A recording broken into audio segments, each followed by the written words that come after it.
up, y'all? It's the Madman. About to just create a new project. This right here is for like the beginners, you know, something to help y'all along.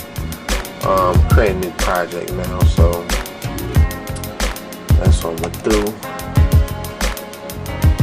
Well, when I had another project up, close that out. I want to say this project, no, I don't. So what we're gonna do now is create a new project. I'm gonna show y'all some of the things I do before I really get into making a track or whatever. Some basic stuff for people that don't have an idea of, you know, where they want to go when they first start off, or when they first get down, they starting off with a new project. So, you know, just something to help you along.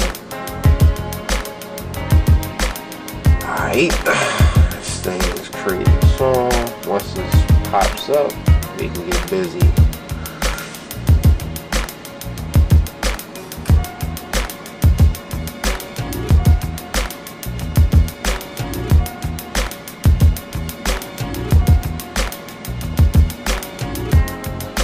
Alright, good. Now what we got is pretty much like a little basic layout right now, using the VGA and all, so y'all can follow me. Same concepts, but if you don't have a VGA. But you know, you got your 4 MIDI tracks, and then you got 4 audio tracks. But this is what we're gonna do right now. Right now we're gonna load up some instruments. This saves time when you get into doing other songs within the project. Right now, pretty much every patch I got in here is empty. So what we're gonna do, we're gonna load up a couple kits or whatever. I'm just gonna use the ones that are the factory stuff. Alright, so what you do here, you go up to load patch. You go in there, and then I forget what the factory folders were, but I made other ones. But patches folder, you know, we're gonna pull up some of the drum kits. I'm gonna pull up the one that says I don't know, raw stereo. Actually, I don't even think I went through all these kits. I just totally was like, screw the sounds they give you, and I started dumping my own in. But we're gonna use this one that say Dirty 9. And what this screen is right here, you gotta be using, I think this starts with like version 3, but well, actually it might have been in there before, but I can't remember. But anyway, it asks you, do I want to assign that patch to a part in the library? Well, what I normally do, I load up a couple kits and a couple sounds I normally use. So, you know, right now I'm going to bring in that kit. That's going to be on my first MIDI. Well, it's not going to be on the first MIDI, but it's going to be set up in that first bank. That's that Dirty 9 kit. Now I'm going to go pull up a guitar, load up a guitar too. We're going to use the Funk Licks, whatever they are, because I never used them. We're going to load them up. That's going to be on 2. Now notice that it's going into the I'm going to pull up something else. Let me pull up that menu thing too. You see, you notice where it's going into part, and it's going to library. Library is important because when you throw it in there, it saves you time. If you have the option of going here and then not putting it in the library, but make sure you put it in the library. This will save you time. You'll see what I mean in a second. Alright, so I'm just going to use those 3 for now.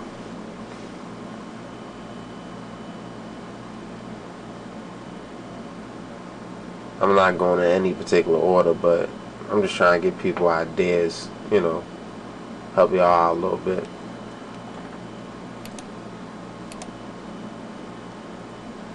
Alright, so I'm back to my regular screen. Alright, so pretty much y'all know on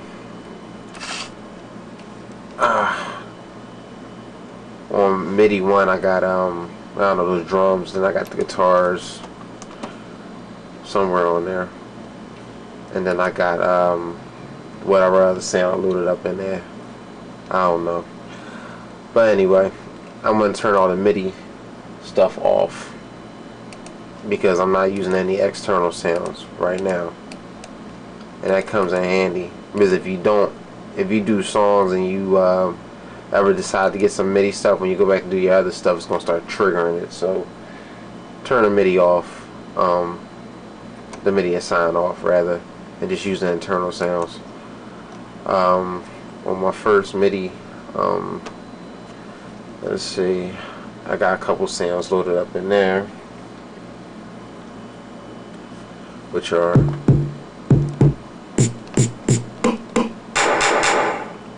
which is that first kit.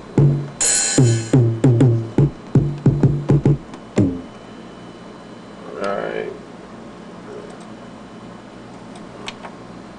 Then on that second, we got some licks, but I gotta find where they are. There we go. Couple licks there. Anyway, let's go back to the instrument screen. Now, give you an example why I said that loading into library is important. When you load up your patch, it takes a second to import. This saves you time if you ever got it in your library. But let's just say you had imported over a period of time. You imported maybe 50 different instruments, okay, off your hard drive. You don't want to have to load them up every single time. So what you can do, you can go to your library. Your library has the ones that you've loaded. I think in here they might give you up to 128.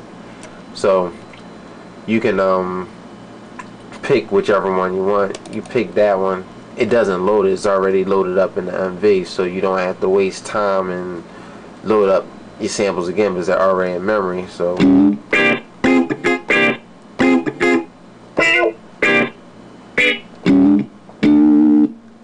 but you can switch around stuff like that. Anyway, that's just a tip to help you be more productive. Now, one thing I'm gonna get into right now, which might help some people that are interested in creating their own kits. They get tired of what the MV came with. So this is what we're gonna do. I'm gonna bring that drum kit back up. Now I'm gonna totally mess up what Roland gave us, but who cares? Alright. So this is what we're gonna do. We're gonna import some kicks and some snares and some other sounds. So I'm gonna go to my import screen and start bringing stuff in. Some people, you see these little dots. Don't ever use media player with the MV hooked up. That'll mess up your hard drive. But luckily I pulled the plug out before it messed up my hard drive. But it has happened to me before. Alright, here we go. I don't know, let me find some sounds. Here go a kit that I had. I'm just going to import all of these. Import. A lot of people grab stuff off Banging Beats, Modern Beats. I don't know. I grab them from everywhere. I just got a sound arsenal. Plus, I got like Mad Akai CDs and sample CDs. So you get your sounds from wherever whatever sounds you like. I'm not going to assign these to anything. I'm just going to import them. So I just hit OK. Alright. Now that I imported those sounds, pretty much let's get into the sample mix table. Right now I got kick, snare, clap, and then some kind of percussive sound. That's kind of how Roland set up the that first that Dirty 9 kit. Let me zoom in so you guys can see what I'm doing. I think you got a pretty good look right here. But alright, check it out. When you get bored with the sounds that they give you, not that you will, because they give you some pretty decent sounds anyway, but what you want to do, get into the screen where it says sample mix table. Now this comes in handy if you want to actually layer your drums. When you hear people say that you didn't quite know what they're saying, you know, you might want to add a different, like right now this is that kick that's on that pad 1 on the Dirty 9 kit. Alright, and up top here it'll tell you, you know, part 1. Over here it'll tell you if you're on pad 1. If I hit pad 2, pad 3, pad 4. Alright, y'all follow me. Down here, this is actually the wave file that's in the MV. Down here, if you want to add another sound to that, which I'm going to go back to that first pad, I'm going to throw the switch on for that particular sound, even though there's not a sound there. So what I'm going to do right now, I'm going to get me a sound. I'm going to go to sample list. First you got to, you know, come down here and highlight that, but you got to go to sample list. I just imported a whole bunch of sounds and stuff. So what I'm going to do, I'm going to go down to the bottom, pull up some of the kits I got. Preview the sound. That's the snare. This is the kick. Alright, so I'm going to select that one. So right now I'm going to turn this off just so you don't hear it. This is the before. That's that pad 1. And then add it with the kick that I just put in there. You know, that's how that sounds. Now you hear that, how it's kind of like repeating. I tend to do that sometimes. So what you got to do, go to the sample you just imported, go to where it says sample edit. If that's on forward, turn it back to 1 shot. Or you could, you know, you want to get creative, you can kind of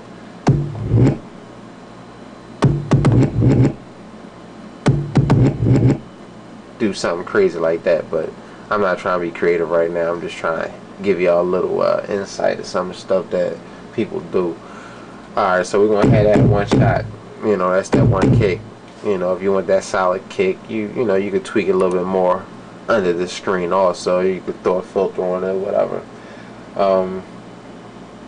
Keep in mind, this right here, this R, I'm going to hit the pad 1 again. Your head, like, if you just tap it, it just doesn't hold it. If you hold down on the kick, you know, if you hold down on the pad, it'll play it out. But if you don't want to have to hold it down, move that R all the way up. It'll play out that full, the full sound. You dig what I'm saying? You want to pitch it up and down, you could. Let's pitch it down 5. Pitch it up a little bit. Same pad, you know.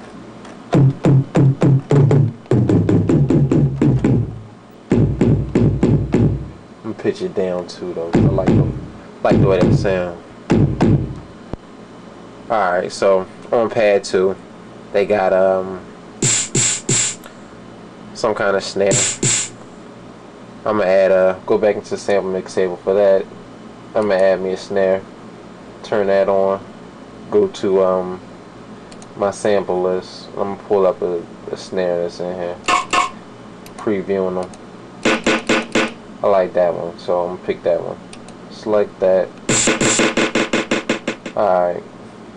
All your samples won't come up like that. Most of these samples that are coming up like with that forward option on, but if that happens, you know how to turn it off. You go to sample edit, turn it off. Alright, so now I got a new kick and a snare.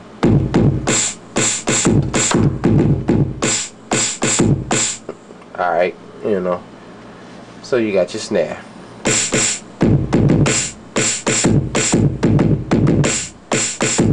Alright, I like that. Got a crazy little clap here. Now I'm gonna add a sound to this clap. Let me get out of this mode. I'm gonna go back to the sample mix table, hit the pad that you want, which is the clap. I'm gonna add a sound of this. You can layer it up to 4, but I got some other claps I like. Well, let's just say I don't want to layer the clap with a clap. You know, let's just say I want to use some other sound.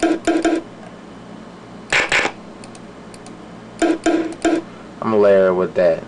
Not that I know what it's gonna sound like, but I don't know.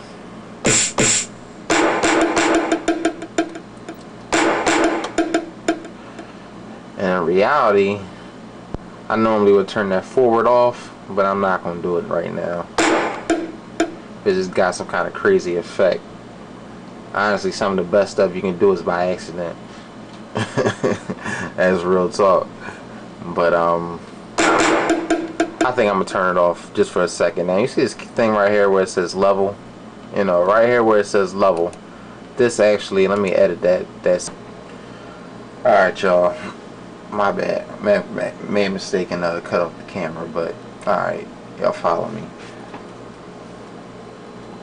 At this part where it says level, alright, this determines how much of the sound is gonna come through. So if I'm on the clap, it's set at level 127. That's the maximum range of that sound. So if I want more of the original one to come through, I could literally just lower the other sound that I put in. If I want that faint, or if I want that clap faint, I could kind of lower the level of the clap and then bring the other sound up higher. You know, that's just pretty much the volume level. You can hear the clap in the background, kinda, but you hear more of that, whatever that is, that percussive type sound. I mean, let's just say I want to have them both maxed out. There's other reasons for using this, you know, the sample mix table portion, but we're gonna keep both of the levels up. You see this area down here? This is where like the sensitivity of how you hit the pad comes into play. And you'll see what I mean in a second.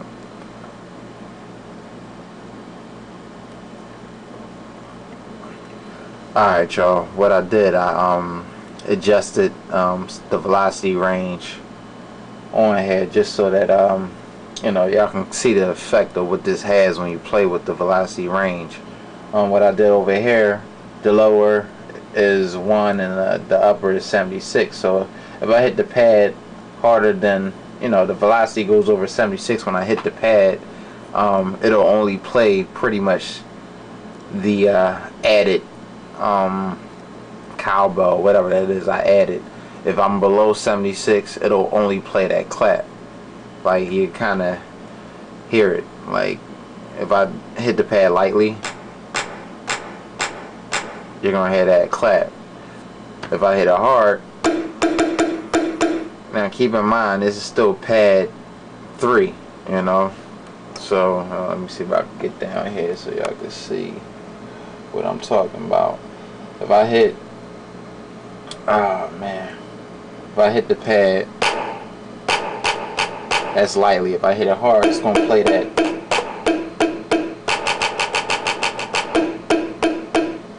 You see the effect that's got?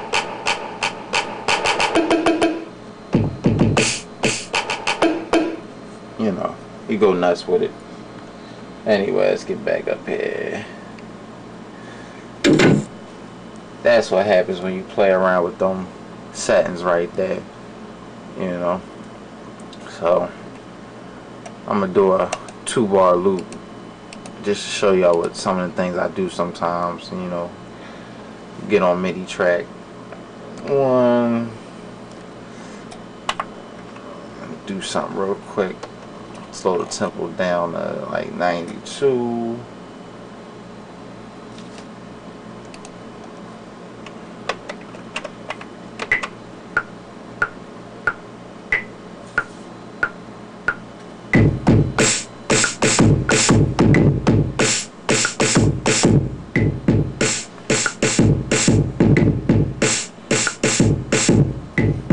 I never quantize going in, but I always use a quantize after the fact.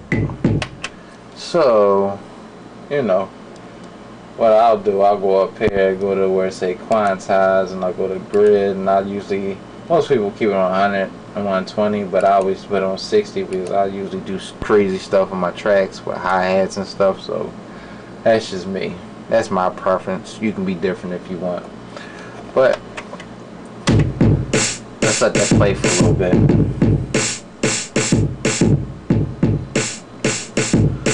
Now, right now, we're not in record mode, but you know, it's playing. You might hear, you might want to say, I might want to change something.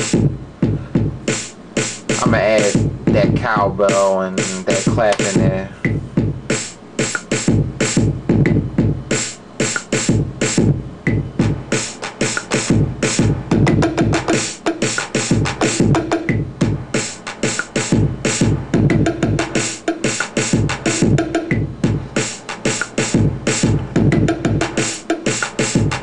Alright, so let me get our record mode.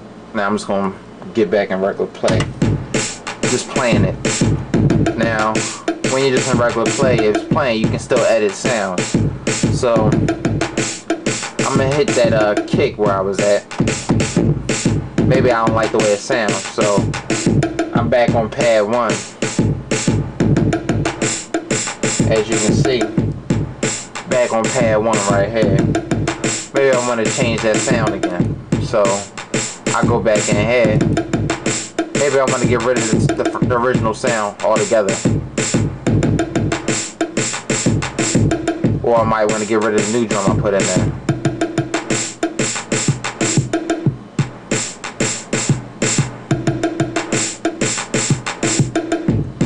Put my sound back in there that I put on there. You know, you can play with the sound. Let's say I want to add a third sound. So I'm going to add a third sound to that kick drum.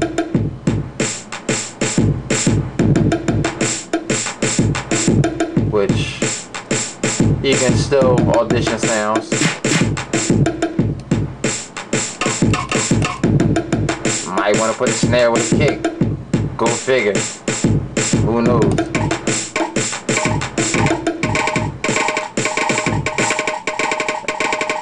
And make sure you edit and turn your forward off.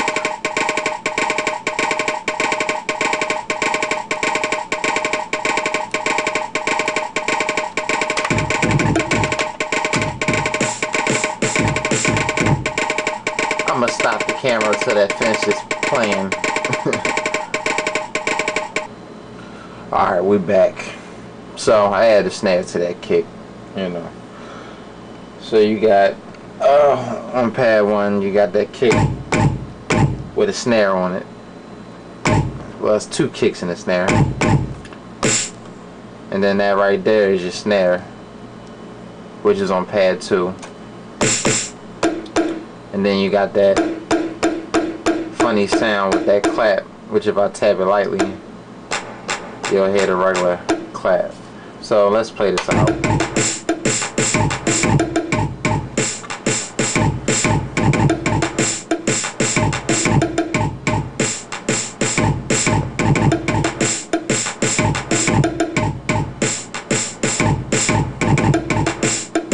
And you get the point, you know what I mean? Keep it real basic.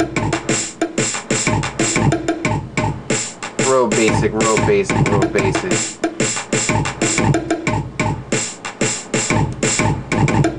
I can go to, you know, MIDI channel 2, play with the guitar if I wanted to. Or 3 to play with the guitars I put in.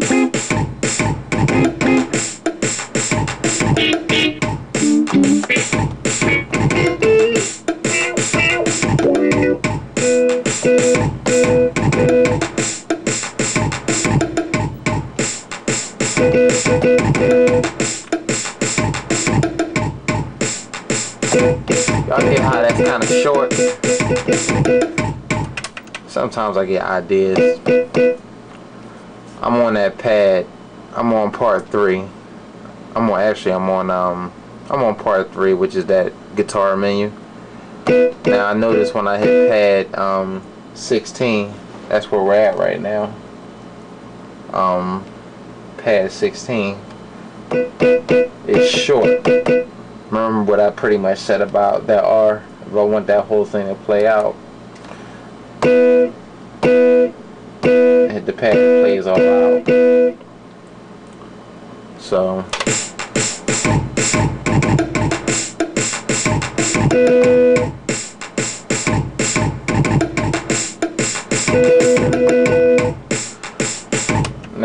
here you got this other stuff that says multi. That means it's the multiple sounds, multiple of that sound can play at the same time.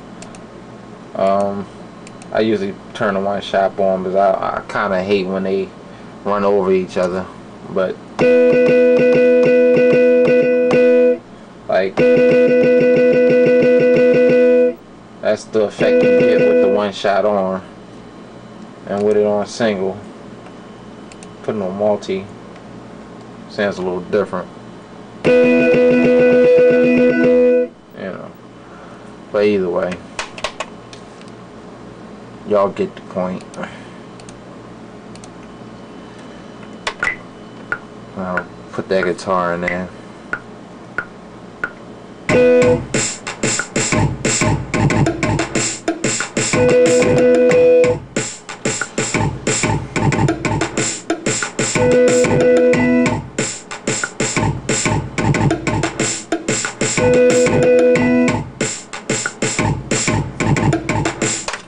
Y'all get it. That's just the basic stuff for the sample mix table. I'm out.